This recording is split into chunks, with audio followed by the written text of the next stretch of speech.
My dear friends and professionalist Uday Singh advocate speaking. ನೀವೆಲ್ಲರೂ ಸಹ ನನ್ನ ಚಾನಲ್ ಅನ್ನು ನೋಡ್ತಾ ಇದ್ದೀರಿ ಅಂತ ನಾನು ಅಂದ್ಕೊಂಡಿದ್ದೀನಿ. ಶೇರ್ ಮಾಡಿ, ಲೈಕ್ ಮಾಡಿ ಮತ್ತು ಕಮೆಂಟ್ ಮಾಡಿ ಮತ್ತು ನನ್ನ ಚಾನಲ್ಗೆ ಸಬ್ಸ್ಕ್ರೈಬ್ ಆಗೋದನ್ನ ಮರಿಬೇಡಿ ಅಂತ ಹೇಳ್ತಾ, ಸೊ ಇವತ್ತು ನಾನು ಇನ್ನೊಂದು ವಿಷಯವನ್ನು ತೆಗೆದುಕೊಂಡು ನಿಮ್ಮ ಮುಂದೆ ಬಂದಿದ್ದೀನಿ.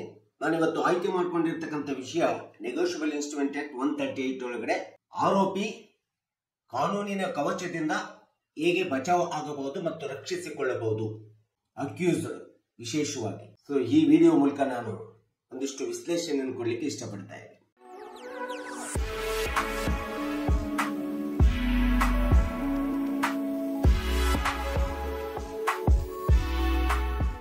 ಸೊ ಈಗಾಗಲೇ ಹೊಸದಾಗಿ ಬಂದಿರತಕ್ಕಂಥ ಕಾಯ್ದೆ BNSS ನಲ್ಲಿ ನಾವು ಈ ಮೊದಲು ಚೆಕ್ ಡಿಸಾರ್ಡರ್ ನಲ್ಲಿ ಯಾವುದೇ ಕೇಸನ್ನ ಫೈಲ್ ಮಾಡುವಂತಹ ಸಂದರ್ಭದಲ್ಲಿ CRPC 200 ಅಡಿಯಲ್ಲಿ ನಾವು ಕೇಸನ್ನ ಫೈಲ್ ಮಾಡ್ತಾ ಇದ್ವಿ, ನೆಗೋಷಿಯಬಲ್ ಇನ್ಸ್ಟ್ರೂಮೆಂಟ್ ಆಕ್ಟ್ 138 ಅಡಿಯಲ್ಲಿ. ಆದ್ರೆ ಯಾವಾಗ BNSS ಹೊಸ ಕಾಯ್ದೆ 1/7/2023 ಜಾರಿ ಬಂದಿದೆ, ಆಗ ಜಾರಿ ಬಂದಾಗಿನಿಂದ ಹಿಡಿದು ಯಾವುದೇ ನೆಗೋಷಿಯಬಲ್ ಇನ್ಸ್ಟ್ರೂಮೆಂಟ್ ಆಕ್ಟ್ ಒಳಗಡೆ ನಾವು ಪ್ರೈವೇಟ್ ಕಂಪ್ಲೇಂಟ್ ಅನ್ನ ಕೇಸ್ ಫೈಲ್ ಮಾಡಬೇಕಾದ್ರೆ ಅಥವಾ ಯಾವುದೇ ಪ್ರೈವೇಟ್ ಕಂಪ್ಲೇಂಟ್ ಅನ್ನ ಕೇಸ್ ಫೈಲ್ ಮಾಡುವಂತಹ ಸಂದರ್ಭದಲ್ಲಿ ಈಗ ಸೆಕ್ಷನ್ 223 ಅಡಿಯಲ್ಲಿ ಫೈಲ್ ಮಾಡಬೇಕಾಗುತ್ತೆ. ಇದು ಸ್ಪಷ್ಟವಾಗಿ ನಮಗೆ ಗೊತ್ತಿರಬೇಕು. ಇನ್ನು ಚೆಕ್ ಬೌನ್ಸ್ ಮತ್ತು ಚೆಕ್ ಡಿಸಾರ್ಡರ್ ಕೇಸ್ಗಳು ಇವತ್ತಿನ ದಿನಗಳಲ್ಲಿ ಬಹಳಷ್ಟು ಕೇಸ್ಗಳು ನ್ಯಾಯಾಲಯದಲ್ಲಿ ದಾಖಲಾಗಿ ಪೆಂಡಿಂಗ್ ಎನ್ಸಿಯಲ್ಲಿ ಇರ್ತಕ್ಕಂಥದ್ದು ನಾವು ನೋಡ್ತಾ ಇದ್ದೀವಿ. ಸೊ ಇಂಥ ಒಂದು ಚೆಕ್ ಬೌನ್ಸ್ ಗಳಲ್ಲಿ ಸಹಜವಾಗಿ ನಾವೇನ್ ಮಾಡ್ತೀವಿ, ಕೈಗಡ ಸಾಲವನ್ನ ಪಡ್ಕೊಳ್ತೀವಿ. ಅದು ಬ್ಯಾಂಕ್ ನಿಂದ ಇರ್ಬೋದು, ಅಥವಾ ನಮ್ಮ ಸ್ನೇಹಿತರಿಂದ ಇರ್ಬೋದು, ಅಥವಾ ನಮ್ಮ ಪರಿಚಯಿತರಿಂದ ಇರ್ಬೋದು, ಅಥವಾ ಹಣಕಾಸಿನ ಸಂಸ್ಥೆಗಳಿಂದ ನಾವು ಸಾಲವನ್ನು ಪಡ್ಕೊಳ್ತೀವಿ. ಆ ರೀತಿ ಪಡ್ಕೊಂಡಂತ ಸಾಲಕ್ಕೆ ನಾವು ಸಹಜವಾಗಿ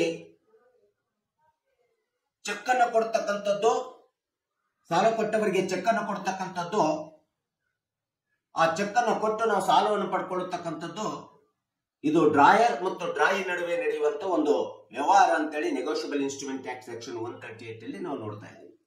ಈ ರೀತಿ ಕೈಗಡೆ ಸಾಲ ಪಡ್ಕೊಂಡ್ಬಿಟ್ಟು ನೀವೇನ್ ಮಾಡ್ತೀರಿ, 3 ತಿಂಗಳು 6 ತಿಂಗಳು ಅಥವಾ 1 ವರ್ಷದ ನಂತರ ನಾನು ರಿಟರ್ನ್ ನಿನಗೆ ಕೊಡ್ತೀನಿ, ಅಲ್ಲಿವರೆಗೂ ಅವರ ನಂಬಿಕೆ ವಿಶ್ವಾಸಕ್ಕೋಸ್ಕರ ಒಂದು ಬ್ಲಾಂಕ್ ಚೆಕ್ ಅನ್ನ ಕೊಡ್ತೀರಿ. ಆ ಬ್ಲಾಂಕ್ ಚೆಕ್ ಕೊಟ್ಟಂತ ಸಂದರ್ಭದಲ್ಲಿ ಆ ಡ್ರಾಯಿ ಆದಂತವನು ಆ ಬ್ಲಾಂಕ್ ಚೆಕ್ ಅನ್ನ ಇಟ್ಕೊಂಡ್ಬಿಟ್ಟು ನಿಮ್ಗೆ ಸಾಲ ಕೊಡ್ತಾರೆ. ಬ್ಯಾಂಕ್ನರ್ ಇರ್ಬೋದು, ಅಥವಾ ನಿಮ್ಮ ಸ್ನೇಹಿತರು ಇರ್ಬೋದು, ಅಥವಾ ಯಾವುದೇ ಕೈಗಡ ಸಾಲ ಇರ್ಬೋದು, ಅಥವಾ ಹಣಕಾಸಿನ ಸಂಸ್ಥೆಯಿಂದ ಪಡೆದುಕೊಂಡಂತ ಸಾಲನೂ ಇರ್ಬೋದು. ಸೊ ಈ ರೀತಿಯಾದಂತ ಒಂದು ಬ್ಲಾಂಕ್ ಚೆಕ್ ಅನ್ನ ಅಥವಾ ಬ್ಯಾಂಕಿನ ಚೆಕ್ ಅನ್ನ ನೀವು ಡ್ರಾಯಿಗೆ ಕೊಟ್ಟಂತ ಸಂದರ್ಭದಲ್ಲಿ ನೀವು ಸಾಲಗಾರರಾಗಿರ್ತೀರಿ, ನೀವು ಆರೋಪಿಯ ವ್ಯವಸ್ಥೆ ಒಳಗಡೆ ಬಂದ್ಬಿಡ್ತೀರಿ.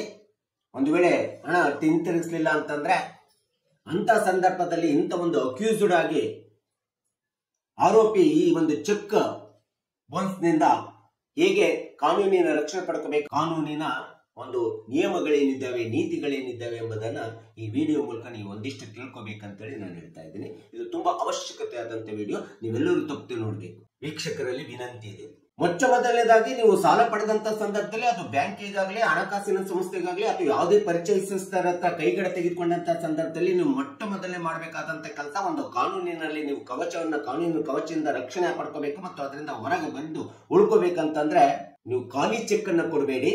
ನೀವು ತೆಗೆದುಕೊಂಡಿರ್ತಕ್ಕಂಥ ಹಣ ಮತ್ತು ಅದಕ್ಕೆ ಎಷ್ಟು ಬಡ್ಡಿಯನ್ನ ಮಾತಾಡ್ತೀರಿ, ಇಂಟ್ರೆಸ್ಟ್ ಅನ್ನ ಮಾತಾಡಿರ್ತೀರಿ, ಆ ಇಂಟ್ರೆಸ್ಟ್ ಅನ್ನ ಹಣವನ್ನ ಬರೆದು ಇಂಟ್ರೆಸ್ಟ್ ಅನ್ನ ಬರೆದು ಚೆಕ್ ಅನ್ನ ಕೊಡಿ.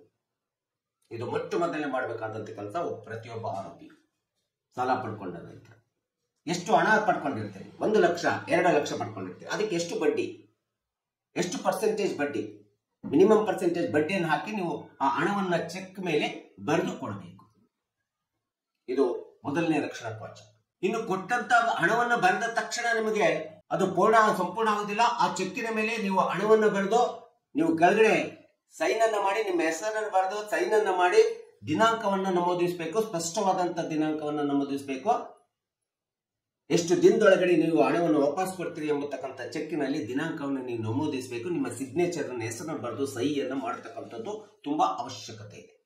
ಪ್ರತಿಯೊಬ್ಬ ಹಣ ಪಡೆದಂತ ಡ್ರಾಯರ್ ಅಂತೇನಿರ್ತಾರೆ ಅವರು ಈ ಕೆಲಸವನ್ನು ಮಾಡಬೇಕು. ಸೊ ಈ ರೀತಿಯಾದಂತ ಒಂದು ಚೆಕ್ ಅನ್ನ ಕೊಟ್ಟಂತ ಸಂದರ್ಭದಲ್ಲಿ ನೀವು ಕೊಟ್ಟಂತ ಅವಧಿ ಒಳಗಡೆ 6 ವರ್ಷ 1 ವರ್ಷದೊಳಗಡೆ 3 ತಿಂಗಳೊಳಗಡೆ ನೀವೇನಾದ್ರೂ ಹಣವನ್ನು ಹಿಂತಿರುಗಿಸಲಿಲ್ಲ, ನೀವು ಹೇಳಿದ ಪ್ರಕಾರ ಹಣವನ್ನು ಹಿಂತಿರುಗಿಸಲಿಲ್ಲ ಅಂದ ನಂತರದಲ್ಲಿ ನೀವು ಹಾಕಿದಂತ ಡೇಟಿನ ಒಳಗಡೆ ಡ್ರಾಯಿ ಆದಂತವನು ಆ ಚೆಕ್ ಅನ್ನು ಸಂಬಂಧಪಟ್ಟಂತ ನೀವು ಕೊಟ್ಟಂತ ಬ್ಯಾಂಕಿನಲ್ಲಿ ಹೋಗಿ ಕಲೆಕ್ಷನ್ಗೆ ಹಾಕಬೇಕಾಗುತ್ತೆ.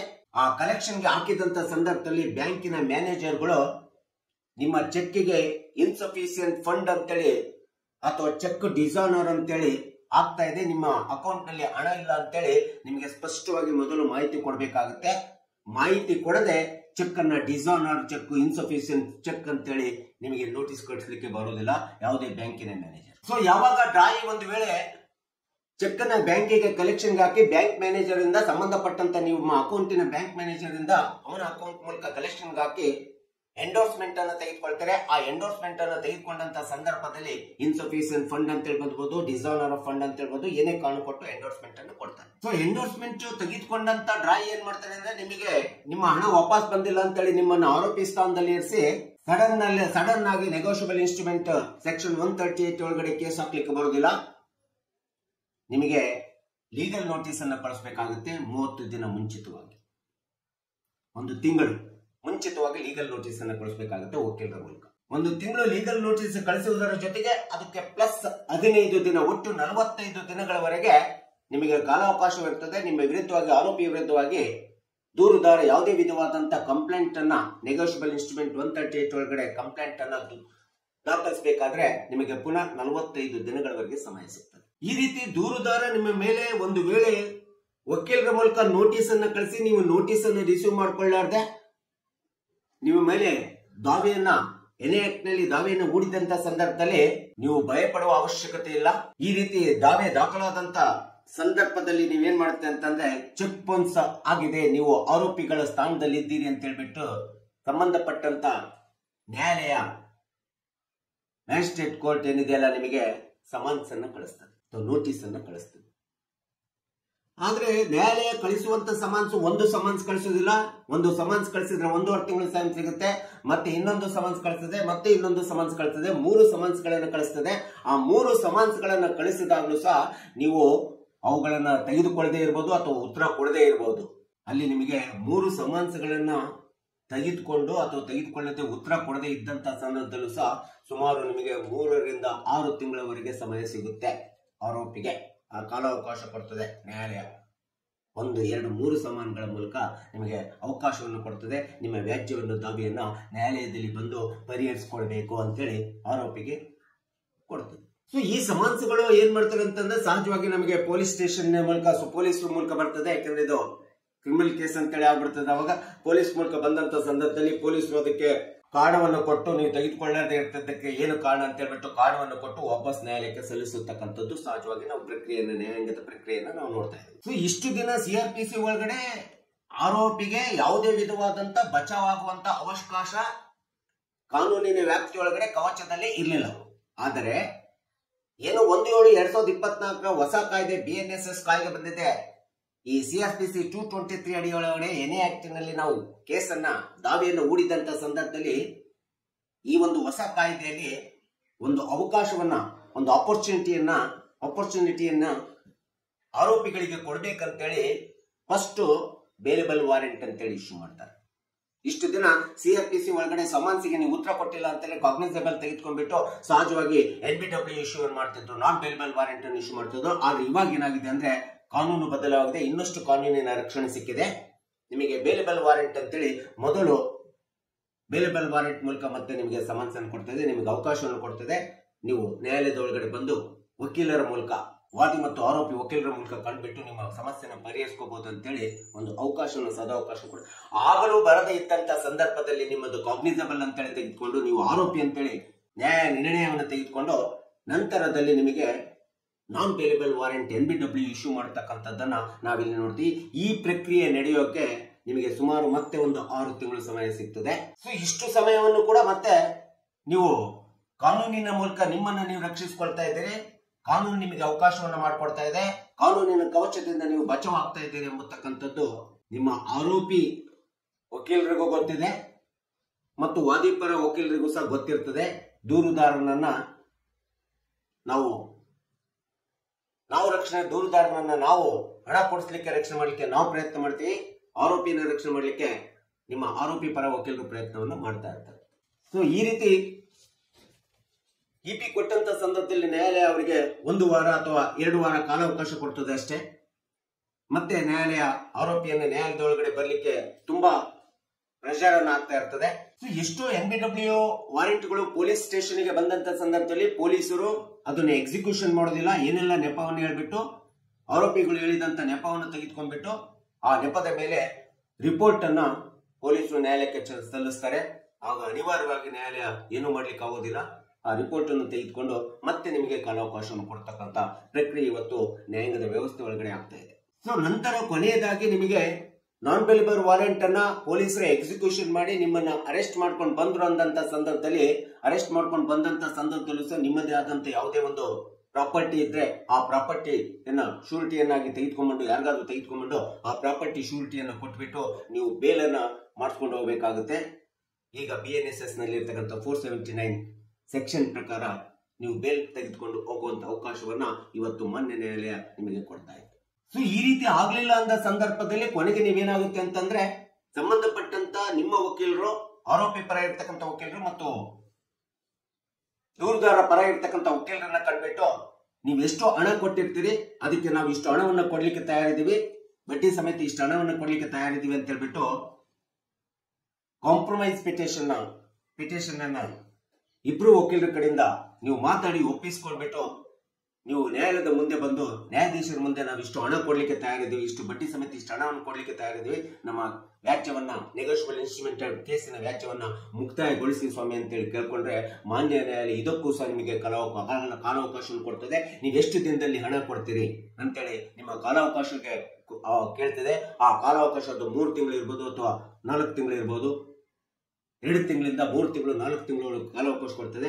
ಆ ಸಂದರ್ಭದಲ್ಲಿ ಆ ಕಾಲಾವಕಾಶ ತೆಗೆದುಕೊಂಡು ನೀವು ದೂರುದಾರನಿಗೆ ನೀವು ಪಡೆದಂತ ಚೆಕ್ಕಿನ ಮೂಲಕ ಬರೆದುಕೊಟ್ಟಂತ ಹಣವನ್ನ ಇಂಟ್ರೆಸ್ಟ್ ಮೂಲಕ ನ್ಯಾಯಾಲಯದ ಮುಂದೆ ಬಂದು ಒಪ್ಪಿಸಿದಾಗ ನ್ಯಾಯಾಲಯ ಅವರಿಗೆ ಹಣವನ್ನು ಕೊಟ್ಟು ನಿಮ್ಮ ವ್ಯಾಜ್ಯವನ್ನ ಮುಕ್ತಾಯಗೊಳಿಸುತ್ತದೆ. ಸೊ ಇಷ್ಟೆಲ್ಲ ಅವಕಾಶಗಳನ್ನ ಆರೋಪಿಗೆ ಮಾನ್ಯ ನ್ಯಾಯಾಲಯ ಕಾನೂನಿನೊಳಗಡೆ ನೆಗೋಷಿಯಬಲ್ ಇನ್ಸ್ಟ್ರೂಮೆಂಟ್ ಆಕ್ಟ್ 138 ಒಳಗಡೆ ಇಷ್ಟೆಲ್ಲ ಕಾನೂನಿನಿಂದ ರಕ್ಷಣೆ ಮತ್ತು ಕಾನೂನಿನ ಕವಚದಿಂದ ಮುಕ್ತ ಆಗ್ಲಿಕ್ಕೆ ಇಷ್ಟೆಲ್ಲ ಅವಕಾಶಗಳನ್ನು ಕೊಟ್ಟಾಗ್ಲೂ ಸಹ ಆರೋಪಿ ಮೊಂಡುತನದಿಂದ ನಂದೇ ಸರಿ, ನಾನು ಮಾಡಿರೋದೇ ಸರಿ, ಕಾನೂನು ನನಗಿಂತ ದೊಡ್ಡದಲ್ಲ, ನಾನೇನು ಚೆಕ್ ಅನ್ನ ಕೊಟ್ಟಿದ್ದೀನಿ ಅದನ್ನ ನಾನು ಸರಿ ಅಂತೇಳಿ ನಾನು ಕೊಡಂಗೆ ಇಸ್ಕೊಂಡು ನಾನು ವೀರಭದ್ರನ ಟೈಪ್ ಬಿಹೇವ್ ಮಾಡ್ತಾರೆ ಅಂದ ಸಂದರ್ಭದಲ್ಲಿ ಕಾನೂನಿಗಿಂತ ದೊಡ್ಡವರು ಯಾರು ಇಲ್ಲ. ಒಂದಲ್ಲ ಒಂದು ದಿನ ಆರೋಪಿ ನ್ಯಾಯಾಲಯದೊಳಗಡೆ ಬರಲೇಬೇಕಾಗುತ್ತೆ. ಕಾನೂನಿನ ಮೂಲಕ ಮಾತ್ರ ರಕ್ಷಣೆ ಪಡ್ಕೋಬೇಕಾಗುತ್ತೆ. ಅದಕ್ಕೆ however you high, law is higher than you ಎಂಬತಕ್ಕಂಥದ್ದನ್ನ ಪ್ರತಿಯೊಬ್ಬ ಆರೋಪಿಯು, ಪ್ರತಿಯೊಬ್ಬ ವಕೀಲರು ಆಗಲಿ, ನಾವಾಗ್ಲಿ, ಸಾರ್ವಜನಿಕರಾಗಲಿ ಎಲ್ಲರೂ ಸಹ ತಿಳ್ಕೋಬೇಕು. ಇವತ್ತು ಕಾನೂನಿನ ಮುಂದೆ ನಾವೆಲ್ಲರೂ ಸಣ್ಣವರು ಎಂಬತಕ್ಕಂಥದ್ದನ್ನ ಈ ದೇಶದ ಕಾನೂನು ಹೇಳ್ತಾ ಇದೆ ಎಂಬತಕ್ಕಂಥದ್ದು ಎಲ್ಲ ಆರೋಪಿಗಳು ತಿಳ್ಕೋಬೇಕು. ಸೊ ಇಂಥ ಒಂದು ಚೆಕ್ ಬೌನ್ಸ್ ನಿಂದ ಆರೋಪಿಗಳಿಗೆ ಎಷ್ಟು ಕಾಲಾವಕಾಶವನ್ನ ಮಾನ್ಯ ನ್ಯಾಯಾಲಯ ಕೊಡ್ತಾ ಇದೆ ಎಂಬತಕ್ಕಂಥದ್ದನ್ನು ಅರ್ಥಕೊಂಡು ನೀವೆಲ್ಲರೂ ಸಹ ಈ ಚೆಕ್ ಬೌನ್ಸಿನ ಒಂದು ನೆಗೋಷಿಯಬಲ್ ಇನ್ಸ್ಟ್ರೂಮೆಂಟ್ ಆಕ್ಟ್ 138 ಕೇಸ್ನಲ್ಲಿ ಒಂದು ಕಾನೂನಿನ ರಕ್ಷಣಾ ಕವಚವನ್ನು ಪಡ್ಕೊಂಡು ನೀವು ಮುಕ್ತರಾಗಿ ಬದುಕಲಿಕ್ಕೆ ಅವಕಾಶ ಮಾಡಿಕೊಟ್ಟಿದೆ. ಈ ಒಂದು ಅವಕಾಶವನ್ನು ನೀವೆಲ್ಲರೂ ಸಹ ಆರೋಪಿಗಳು ಉಪಯೋಗಿಸಬೇಕು ಮತ್ತು ಸ್ವಸ್ಥ ಬದುಕನ್ನು ನಿರ್ವಹಣೆ ಮಾಡಲಿಕ್ಕೆ ನಿಮಗೆ ಅವಕಾಶ ಇದೆ ಎಂಬತಕ್ಕಂಥ ಹಿನ್ನೆಲೆಯನ್ನು ಇಟ್ಕೊಂಡು ನೀವೆಲ್ಲರೂ ತಿಳ್ಕೋಬೇಕೆಂಬತಕ್ಕಂಥ ಹಿನ್ನೆಲೆಯನ್ನು ಇಟ್ಕೊಂಡು ಈ ವಿಡಿಯೋನ ಹೇಳಿದ್ದೀನಿ. ದಯವಿಟ್ಟು ಈ ವಿಡಿಯೋ ಇಷ್ಟ ಆಗಿದ್ರೆ ಶೇರ್ ಮಾಡಿ, ಲೈಕ್ ಮಾಡಿ, ಕಮೆಂಟ್ ಮಾಡಿ ಮತ್ತು ನನ್ನ ವಿಡಿಯೋಗೆ ಸಬ್ಸ್ಕ್ರೈಬ್ ಆಗೋದನ್ನ ಮರಿಬೇಡಿ ಅಂತ ಹೇಳ್ತಾ ಸೊ ಇವತ್ತಿನ ವಿಡಿಯೋಕ್ಕೆ ವಿರಾಮವನ್ನು ಹೇಳ್ತೀನಿ. ಇನ್ನೊಂದು ವಿಷಯವನ್ನು ತೆಗೆದುಕೊಂಡು ನಾನು ನಿಮ್ಮ ಮುಂದೆ ಬರ್ತೀನಿ. ಜೈ ಹಿಂದ್, ಜೈ ಕರ್ನಾಟಕ.